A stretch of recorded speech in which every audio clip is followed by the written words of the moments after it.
हम सीखने जा रहे हैं वो है सुसमाचार का महत्व। वचन को बड़े ध्यान से सुनिएगा क्योंकि वचन लाखों लोगों के छुटकारे का कारण बनेगा। आमीन।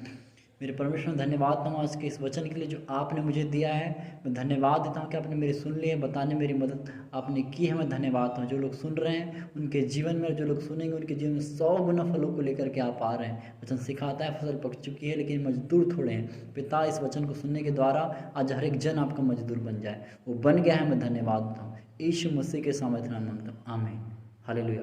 तो हम सीखने जा रहे हैं सुसमाचार का महत्व, कि सुसमाचार आज कितना जरूरी हो चुका है। आज के इस दिन में जहाँ चारों तरफ हम देखेंगे पाप के नए नए प्रकार आ रहे हैं, नाना प्रकार से शैतान लोगों के जीवन में काम कर रहा है। आज हम संसार में देखेंगे भिन्न भिन्न प्रकार से, शराब के क्षेत्र में हो, कपड़े के क्षेत्र में हो, एजुकेशन क्षेत्र में हो, हर एक क्षेत्र में शैतान कहीं ना कहीं घुस चुका है कि कहीं ना कहीं वो जा कर के काम करे। हालेलुया।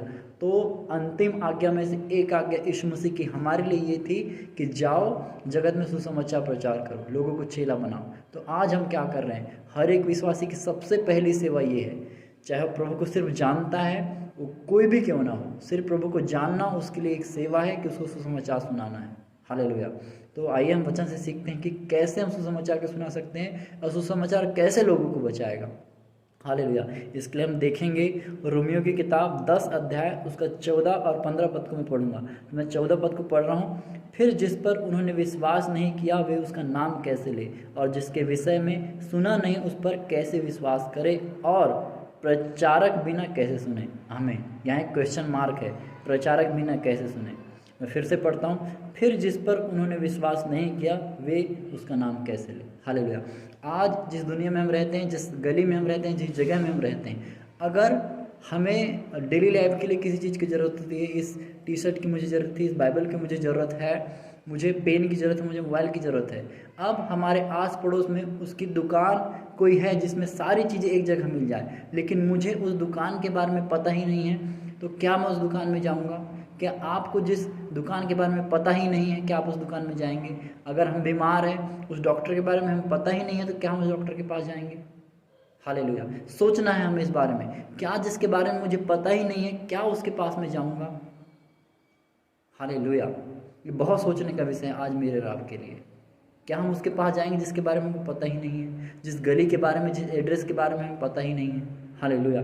तो यहाँ पर लिखा जिस पर उन्होंने विश्वास नहीं किया वे उसका नाम कैसे ले। तो आज लोगों ने यीशु मसीह का नाम कैसे लेंगे? उन्होंने विश्वास क्या है सुना ही नहीं है। आज विश्वास के बारे में लोग जानते ही नहीं है कि क्या होता है विश्वास। आगे लिखा और जिसके विषय में सुना नहीं उस पर विश्वास कैसे करें। यीशु मसीह के बारे में जानते ही नहीं लोग। अब हम जिस दुकान के बारे में जानते नहीं, हम कैसे जाएंगे उस दुकान में? लोग यीशु मसीह के बारे में जानते ही नहीं है, वो कैसे जाएंगे? जरा सोचिए। आज लोग जानते हैं कि तंत्र मंत्र करने वाले होते हैं, जादू टोना करने वाले डॉक्टर होते हैं, लोग उनके पास जाएंगे। पर जो सब कुछ कर सकता है एक अकेला परमेश्वर, जो हीलिंग कर सकता है, जो चंगाई कर सकता है, जो उद्धार कर सकता है, जो शांति दे सकता है, जो असफल को सफल बना सकता है, एकमात्र यीशु मसीह, जिसके द्वारा हम उद्धार पा सके। वचन में लिखा आकाश के नीचे पृथ्वी के ऊपर कोई दूजा नाम नहीं जिसके द्वारा मनुष्य जाति उद्धार पा सके, केवल और केवल एक ही नाम, यीशु नाम, यीशु मसीह का नाम। हालेलुया। तो यहाँ लिखा जिसके विषय में सुना नहीं उस पर कैसे विश्वास करें। दैट मीन्स ये हमारी कमी है, हमारी। वचन संहिता 2:8 में लिखा मांगो तो मैं दूंगा। क्या परमेश्वर का वचन झूठा है?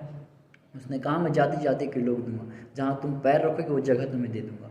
तो आज कहीं ना कहीं हमने मांगने में कमी रखी है, हमने सुसमाचार बताने में कमी रखी है, जिसकी वजह से आज लोग प्रभु के बारे में नहीं जानते। हालेलुया। नीचे लिखा और प्रचारक बिना कैसे सुने। मैं और आप प्रचार नहीं करेंगे लोग कैसे सुनेंगे बताइए? हालेलुया।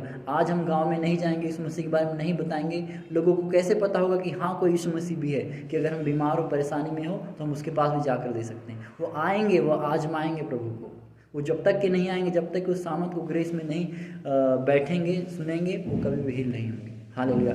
तो आज हमको इस वचन से सीखना है, अपने अंदर इनहेल करना है इस वचन को, कि मेरे को सुसमाचार सुनाना है। आपको सुसमाचार के लिए परमेश्वर ने बनाया है। हालेलुया। यीशु मसीह ने आज्ञा दी है, तभी स्वर्गराज फैलेगा। नीचे लिखा और यदि भेजे ना जाए तो कैसे प्रचार करे। जैसे लिखा है उनके पाँव क्या ही सुहावने हैं जो अच्छी बातों का सुसमाचार सुनाते। आमीन। अब आप किसी का वेट मत कीजिए। सब यीशु मसीह ने कहा जाओ जगत में प्रचार करो, चेला बनाओ। हालेलुया। ये मत सोचिए कोई पास्टर भेजेगा, कोई प्रोफेट भेजेगा मेरे को, मेरी भविष्यवाणी करेगा कि जा भाई तू सुसमाचार सुना। नहीं, आज परमेश्वर का वचन हमारे लिए काफ़ी होना चाहिए, जिसने कहा जाओ। जब हम इसको पढ़ते हैं तो अपने ऊपर लें, हर एक वचन अगर हम उसको इनहेल कर ले तो हमारे लिए रेमा वचन बन जाता है। हालेलुया। तो आज हम पे डिपेंड करता है, हमारी इच्छाएं जागृत हो जानी चाहिए उस वचन को लेकर के। और ये जागृत कैसे होगी? जब हम प्रार्थना में वचन में मजबूत होंगे तो वचन हमारे जीवन में काम करेगा। अंदर से हमको पता चलेगा कि यार परमेश्वर ने मुझे बुलाया है अपने पास कि मैं सुसमाचार सुनाऊं। यीशु मसीह ने एक प्रचारक के रूप में, एक सुसमाचारक के रूप में आपको चुना है। पहली सेवा हम सबकी एक, पहली सेवा में से एक है, हम सब सेवा के लिए चुने गए हैं। तो आज इस वचन के द्वारा यीशु मसीह के नाम में मैं आप सब के लिए प्रार्थना करता हूँ कि आज से आप सुसमाचारक बन जाएं। जहाँ भी आप रहते हैं, जहाँ नौकरी करते हैं, हर जगह आप प्रभु के नाम को बांटे, यीशु मसीह के बारे में बताएं। हमें अपना काम करना है, बाकी परमेश्वर के हाथों में छोड़ दे। उसने कहा, वचन में लिखा, युद्ध यहोवा का है, हमें खड़े रहना है। तो आज खड़े होकर के सिर्फ हमको बताना है लोगों को, बाकी कुछ करे ना करे। जब तक कि हम बोलेंगे नहीं, लोगों को बताएंगे परमेश्वर के बारे में, वो कभी यीशु मसीह के पास नहीं गए। उनको विश्वास नहीं पता, उनको यीशु मसीह क्या है वही नहीं पता। तो आज हमको यीशु मसीह के बारे में, विश्वास के बारे में बताना है। हालेलुया। मैं धन्यवाद करता हूँ परमेश्वर की, उसने बोलने मेरी मदद की, आपकी सुनने में मदद की। और जितने लोग भी इस वचन को सुन रहे हैं, आप सब लोग, रिक्वेस्ट है कि अगर आपको वचन समझ आया है तो आप मेरे लिए प्रार्थना कीजिए, चैनल को सब्सक्राइब कीजिए और जो नोटिफिकेशन का बेल है उसको ऑन कर लीजिए कि आने वाले संदेश आपको जल्दी से मिले और आप उनके द्वारा आशीष पाएँ। मैं धन्यवाद देता हूँ परमेश्वर का कि उसने मुझे इस योग्य बनाया। आमीन।